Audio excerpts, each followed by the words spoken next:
Hello everyone, welcome back to the channel to a new blog. तो आज के Sunday आज के जे रान्नार मेয়েটি সে আসবে না।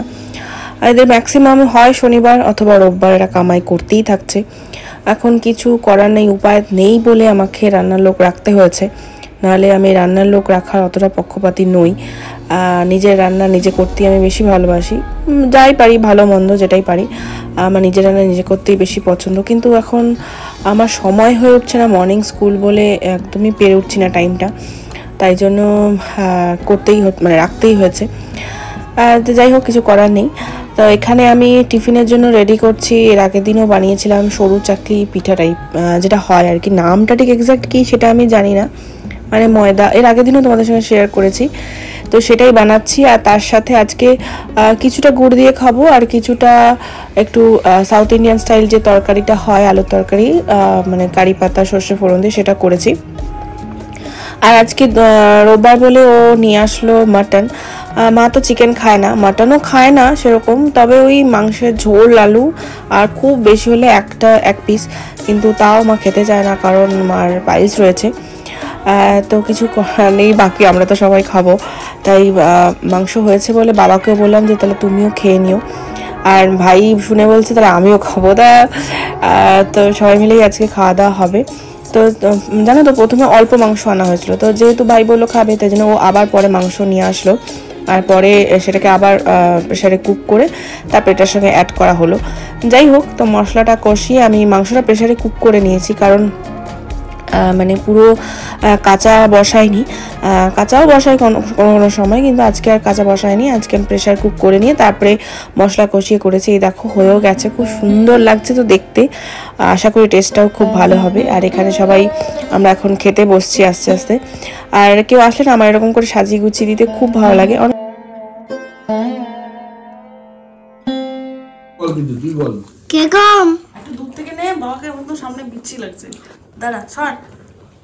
তুমি যে রান্নাগুলো করেছো চমৎকার রান্না হয়েছে, খুব টেস্ট, কিন্তু খুব ঝাল। নেক্সট টাইমে তুমি একটু ঝাল কম দিয়ে রান্না করবে, কেন তুমি তো ঝাল খেতে পারো না, তার জন্য। আচ্ছা মা কেমন লাগছে? ভেন্ডি দিয়ে খাচ্ছি, ভালো লাগছে। মামা মামা কেমন লাগে? ভালো লাগছে। মাংস নেই দাদু, অপূর্ব লাগছে। দিলে পুরো ভিডিওটা কাটা বাজি না দিইনি আমি, ভুল বললাম না। আর দিদা দুষ্টুমি করো না।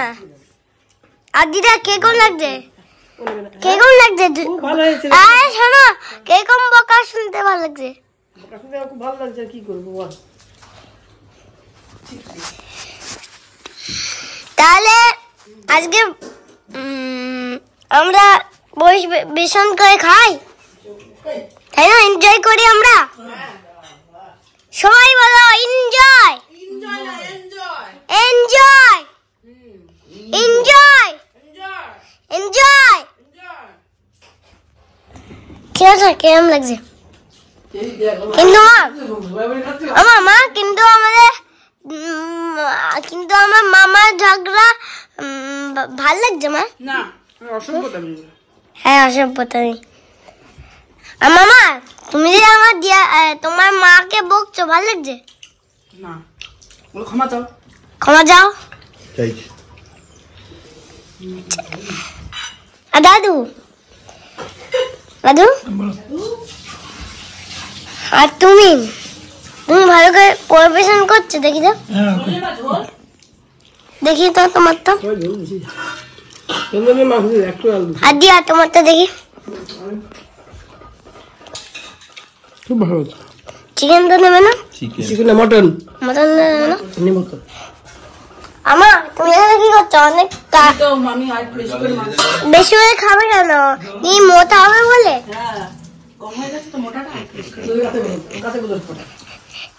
আই ফ্রিজটা কে কমা? ফ্রিজ তো আমি আরো এখানে একটু বাগমোট যাচ্ছি, একটু কাজ রয়েছে আমাদের।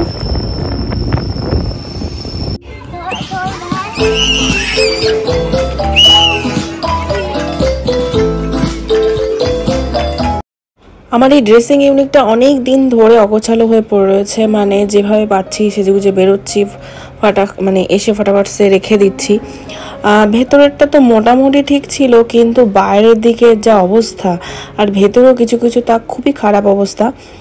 মানে দেখো, এটা তো ঢাকায় থাকে, সেরকমভাবে নোংরা হয় না, কিন্তু ওই মানে বারবার ইউজ করতে করতে এই জায়গাটা বড্ড অগোছালো হয়ে পড়ে। তো সেই জায়গাটা অনেকদিন ধরেই ভাবছিলাম করব। আর এইসব জিনিস কি বলো তো, একবার শুরু করলে সেটা তো শেষ করতেই হয়।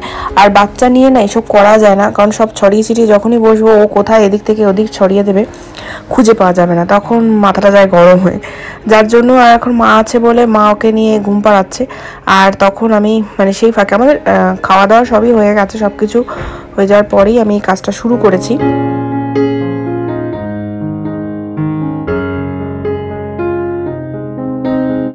এখানে আমি সব কিছু একবারে নামিয়ে নিইনি, এক একটা তাক নামাচ্ছি পরিষ্কার করে, তারপরে আবার সাজাচ্ছি। হ্যাঁ, কোনোটা হয়তো কোনো জিনিস এদিক ওদিক হয়ে গেছে, তো সেটাকে আবার রিঅ্যারেঞ্জ করে নিচ্ছি। তো সেটা টুকটাক, সব একবারে বার করে পুরো ঘেটে যাবে। আর এখানে আমার যে নেল পেন্ট, ধরো লিপস্টিক যেখানে থাকে সেই জায়গাটাও একটুখানি অন্যরকম করে রাখবো, কারণ মানে দীর্ঘদিন ধরে আবার একভাবে রয়েছে, তো একটু চেঞ্জ করলে ভালোও লাগবে।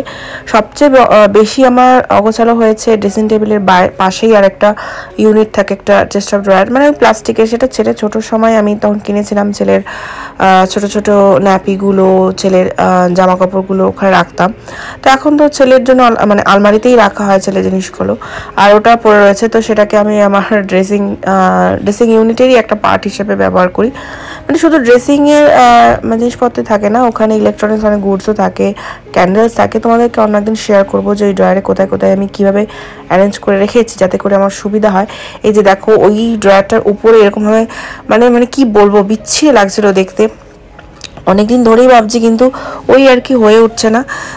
সব কিছু ছেড়ে যে রাতে মানে ছেলে ঘুমালে করবো, বা ছেলেকে ঘুম পাড়াতে আমিও যাচ্ছি ঘুমিয়ে, যার ফলে হয়ে উঠছে না। দুপুরবেলা সব কিছু সেরে সুরে এইসব করা যায় না, কারণ এটা করতে গেলে বেশ খানিকটা সময়, আমার তো প্রায় 2 থেকে আড়াই ঘন্টা লেগে গিয়েছিল এটা করতে। তো ভিডিওটা তো মানে খুব শর্ট টাইমে এডিট করে করা হয়েছে, কিন্তু এটা করতে অনেকখানি সময় লেগেছে।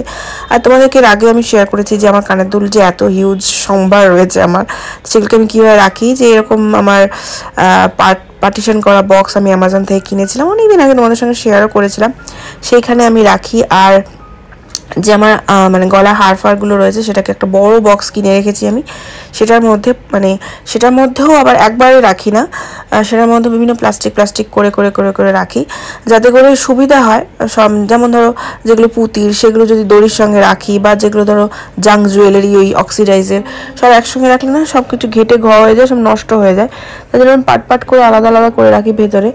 আর এই রিসেন্টলি আমি এই ক্লে একটা যে ইয়েটা হয়, ক্লের যে জুয়েলারিগুলো হয় সেটা কিনেছি, তো সেটাকেও একটু যত্ন করে রাখতে হবে, কারণ এগুলো তো মানে সব কিছুর সঙ্গে রাখা যাবে না, ওটাকে সম্পূর্ণ আলাদাভাবেই রাখতে হবে। এই যে এই বক্সটার মধ্যে সমস্ত হারের সম্ভার আমার থাকে।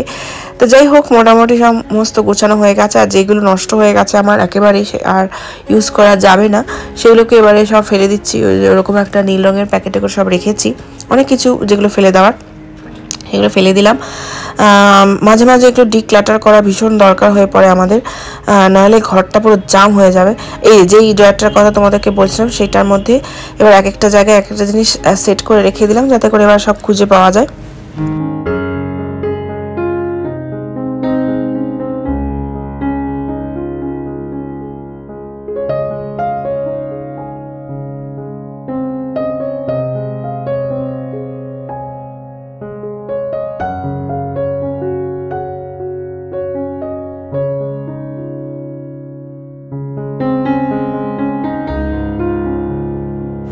এটা হলো নেক্সট ডে। আর কালকে রাতে তো শুধু ড্রেসিং টেবিলটাই পরিষ্কার করে রেখে দিয়েছিলাম, আর সকালে উঠে মানে ভাবছিলাম যে ওই ঘর থেকে ড্রেসিং ইউনিট এবার এই ঘরে নিয়ে আসি, তো এই ঘরে মাঝে নিয়েও এসেছিলাম, তো এই দিকটায় ছিল, মানে ঠাকুরের দিক যদি বলি, ঠাকুরের দিকে বা দিকে ছিল। এবারে এই দিকটায় রাখলাম। আর এখানে যে সেন্টার টেবিলটা আমার ছিল সেটা মানে সরিয়ে দিয়েছি, তো এইখানে রাখলাম। আর ওই ড্রয়ারটাকেও এখানে সরিয়ে নিলাম। তো একটু অন্যরকম লাগছে, ভালো লাগছে, খারাপ লাগছে না। আর ওদিকে ওই যে পড়ার বই খাতাগুলো যেখানে রয়েছে সেটাও তো গোছানো আমার হয়ে গেছে। ঘর গোছানো থাকলে ভালোই লাগে, কিন্তু সবসময় যে আমরা করে উঠতে পারি সেরকমও নয়, শরীরটাও তো দিতে লাগে, সব মানে বাকি কাজগুলোও তো থাকে। আর এখানে কম্বলটা ভাঁজ করে রেখেছিল ও, কিন্তু ওর ভাঁজ করা ঠিক আমার পছন্দ হয় না। এই জন্যই আমার কাজের প্রেশারটা বেশি পড়ে যায়, জানো তো। মানে আমার এই মানে কাজ মানে পছন্দ হয় না আমার। মানে আমার ঠিক আমার মতে একটুখানি নিট অ্যান্ড ক্লিন থাকবে, যেটুকু করবো একদম ঠিকঠাক প্রপার থাকবে, সেরকমই আমি পছন্দ করি। আর ও তো সেই কীরকমভাবে রেখেছে যে কম্বলটাকে, আমার ঠিক একদম পছন্দ হয়নি। এখানে মা গুছিয়ে রেখেছিল বালিশগুলোকে, ঠিক আমার ওই বললাম যে আমার মতন হয়নি করে আমাকে আবার খাটতে হলো। এই জন্য আমারও মানে একটুখানি প্রেশার পড়ে যায় এই খুঁতখুতানির জন্য। আর কি করব, কিছু করার নেই। ওদিকে মা ছেলেকে খাওয়াচ্ছে, আমি ভাবলাম তা সেই ফাঁকে আমি একটুখানি পরিষ্কার করে নিই। আর মাঝে মাঝে ছেলে এসে দেখছি আমি কি কাজ করছি না করছি। তো যাই হোক, ভিডিওটাও আমি এখানেই এন্ড করব, আর বেশি দূর এগোবো না। আর যদি তোমাদের ভালো লাগে তাহলে অবশ্যই লাইক কমেন্ট শেয়ার করো।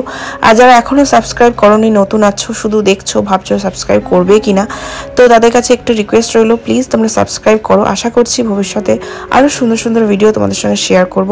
আর এই মালাগুলোও আজকে ধুয়েছি। তো চলো, সবাই ভালো থেকো, সুস্থ থেকো, সাবধানে থেকো।